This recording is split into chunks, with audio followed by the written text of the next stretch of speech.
In the first chapter of Paulo Coelho's novel The Alchemist, a young shepherd boy named Santiago embarks on an adventure to fulfill his personal legend. He has been having recurring dreams about finding treasure at the pyramids in Egypt and decides that he must go there to find out what it means.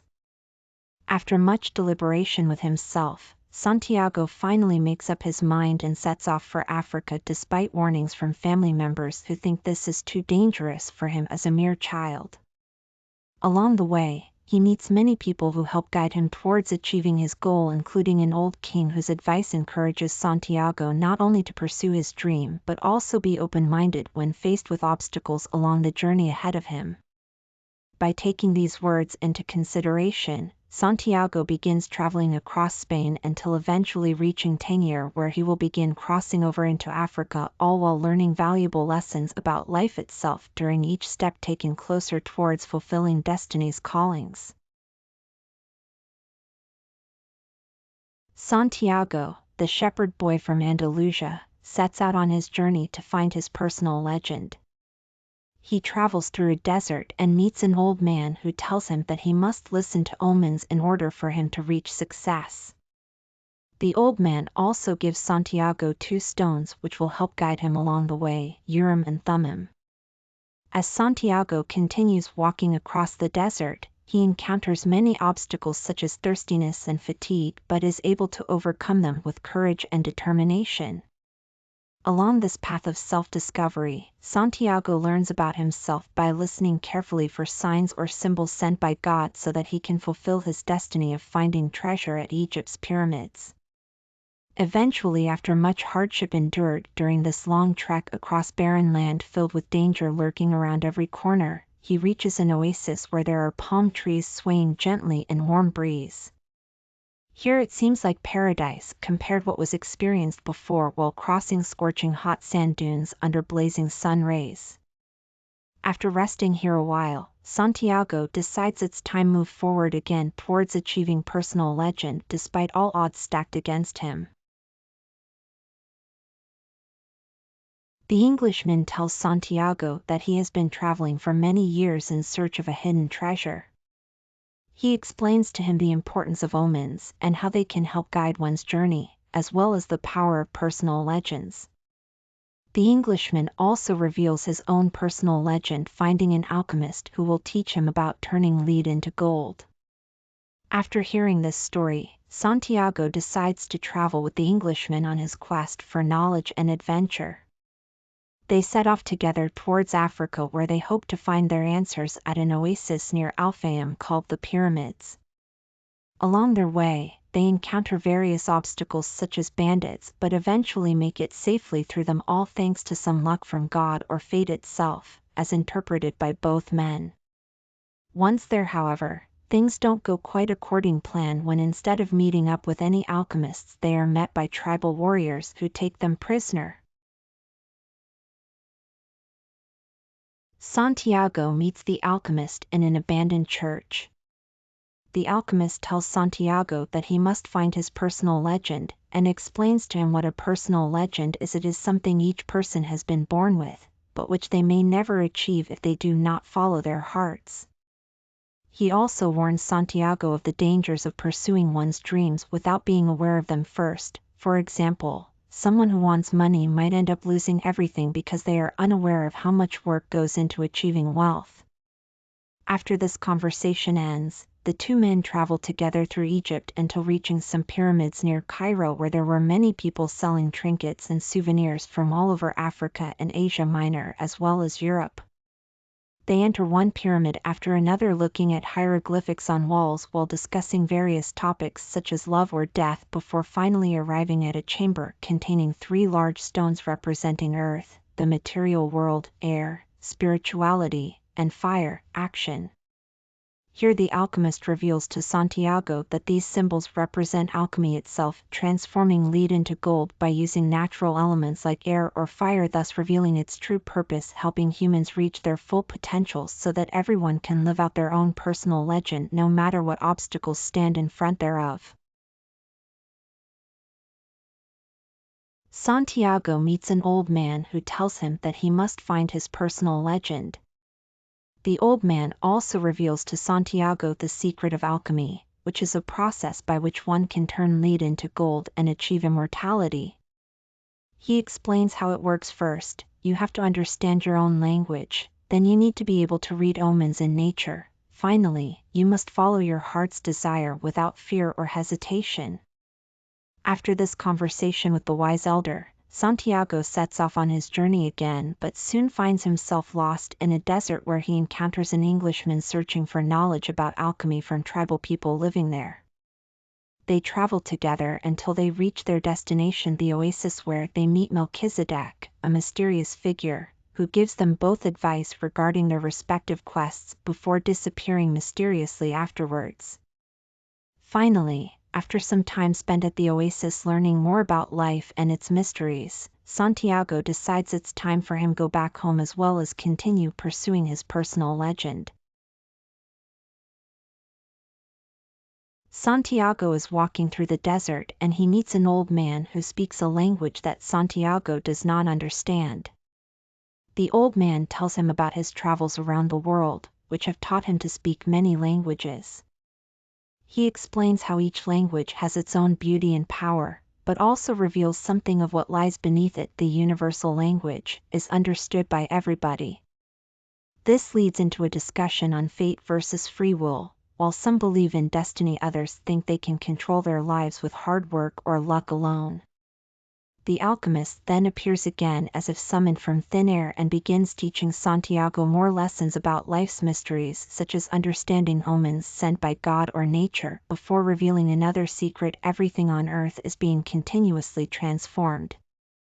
To illustrate this point further, he shows Santiago two stones that were once part of one larger stone until time split them apart, yet still remain connected at heart because both are made up of atoms derived from stars long gone, now dead, matter turned alive, energy over eons, past, present, future, all linked together like threads in fabric weaved throughout space-time continuum, ever changing, never ceasing, always moving forward towards unknown destination, only known when reached there upon arriving. Back homeward journey began a new cycle, repeating itself endlessly onward forevermore without end. Amen. So be it, thus saith Lord Almighty. Amen. The alchemist tells Santiago that the soul of the world is like a language, which he can learn to understand. He explains how everything in nature has its own soul and speaks through symbols. The boy then begins his journey into understanding this new language by observing things around him, such as birds flying overhead or sand dunes shifting with the wind. As he learns more about these symbols, they begin to reveal secrets about life itself, secrets that will help him on his quest for personal legend fulfillment. In addition, Santiago discovers an ancient book written by one of King Solomon's wise men called Tales from Far Away. This book contains stories filled with wisdom and knowledge regarding omens and signs sent from God himself. It also teaches readers how to interpret them correctly so they may better their lives accordingly. Fatima and Santiago spend the night together in a cave, where they talk about their dreams. Fatima tells him that she has dreamed of an old man who told her to go with Santiago on his journey. This dream is what prompted her to leave Tarifa for Tangier. She also reveals that she had been dreaming of the same place since childhood, the oasis at which he seeks treasure, and believes it may be fate bringing them both there. The next morning, as they prepare to part ways, Fatima gives Santiago two stones, one black and one white, so he can remember how different things are from each other but still have something in common between them: light/dark. He promises not forget her before leaving for Al-Fayum alone, while promising himself never again will fall into temptation like last night's kiss with Fatima.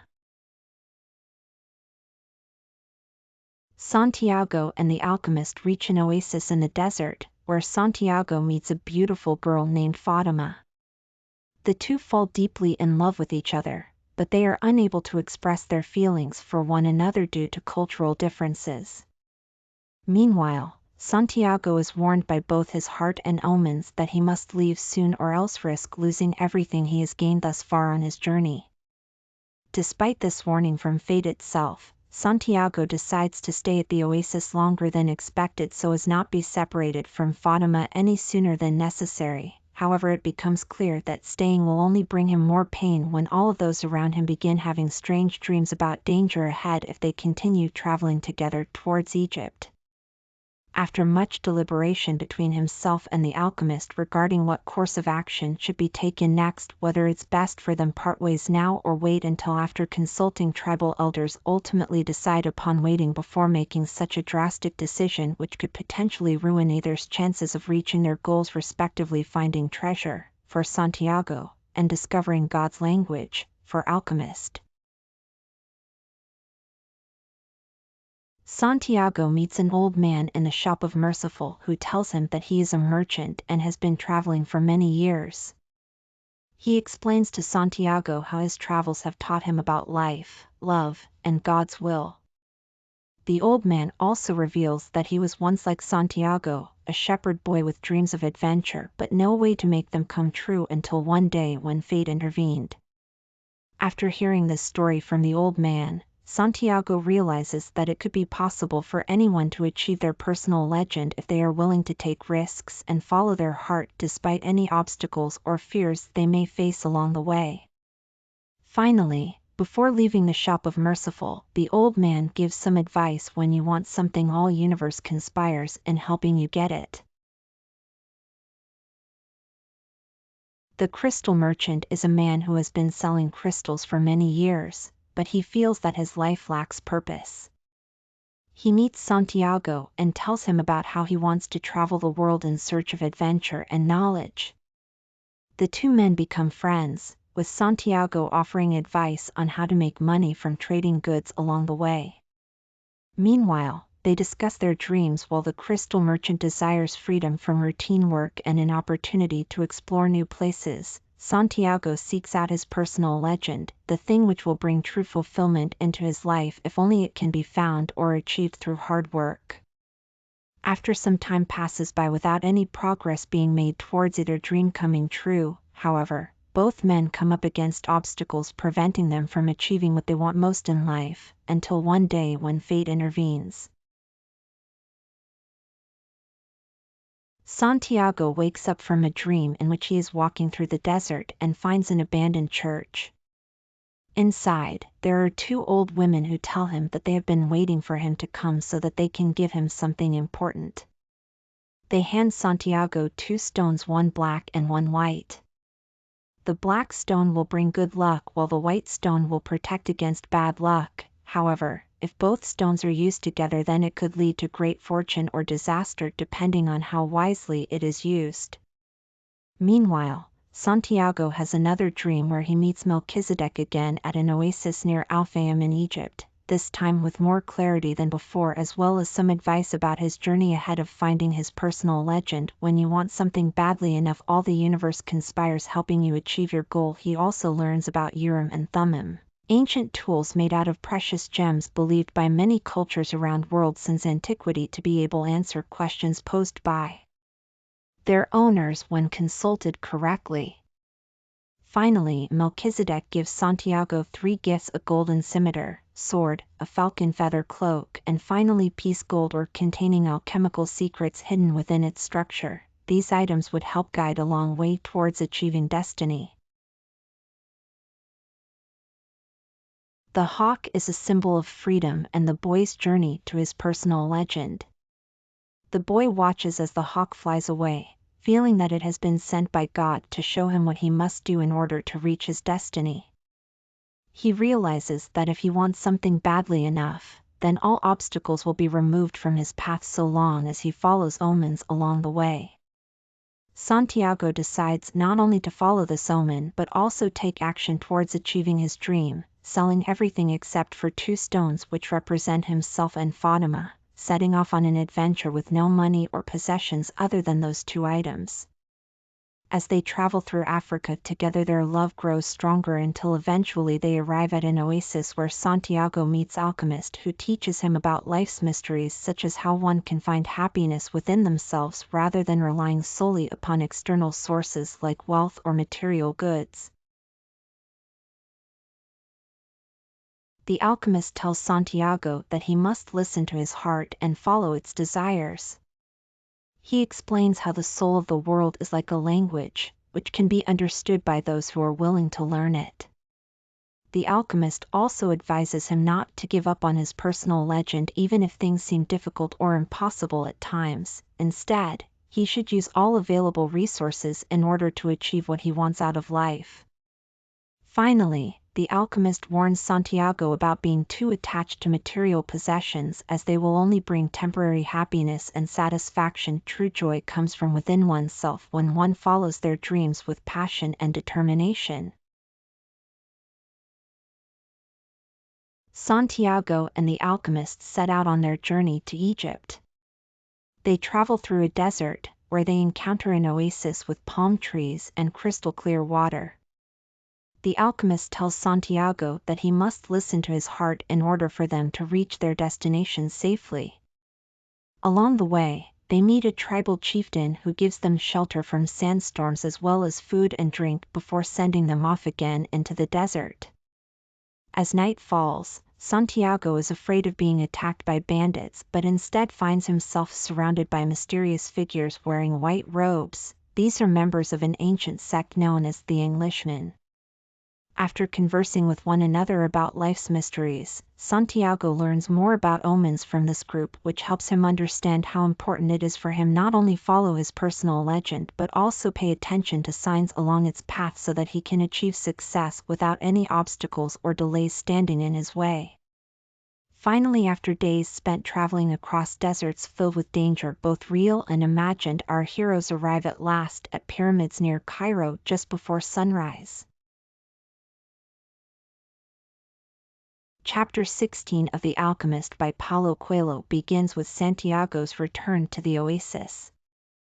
He is welcomed back warmly and he tells them about his journey, including how he found a treasure in Egypt that was worth more than all the money they had given him for his sheep. After hearing this story, everyone at the oasis decides to go on their own journeys as well. Some want wealth while others seek knowledge or love. Santiago then meets an old king who gives him 2 stones, Urim and Thummim, which will help guide him through life's decisions if used correctly. With these new tools, Santiago sets off again towards Spain, where he hopes to find both personal fulfillment and material success from selling his treasures there. Along the way though, many obstacles stand in front of him, such as robbers trying to steal what little possessions remain after giving away most of it during previous travels, but eventually makes it safely across borders into Europe without any major issues occurring along route. The chapter ends with Santiago reflecting upon everything that has happened since leaving home, realizing just how much growth occurred within himself over time due not only physical distance traveled but also spiritual enlightenment gained throughout entire experience overall, before finally arriving back at destination point, full circle, ready start anew once again, now wiser than ever before. Outro sentence. Being no matter our paths may take us far apart, we can always come together when need be, because true friendship never fades no matter amount space between hearts.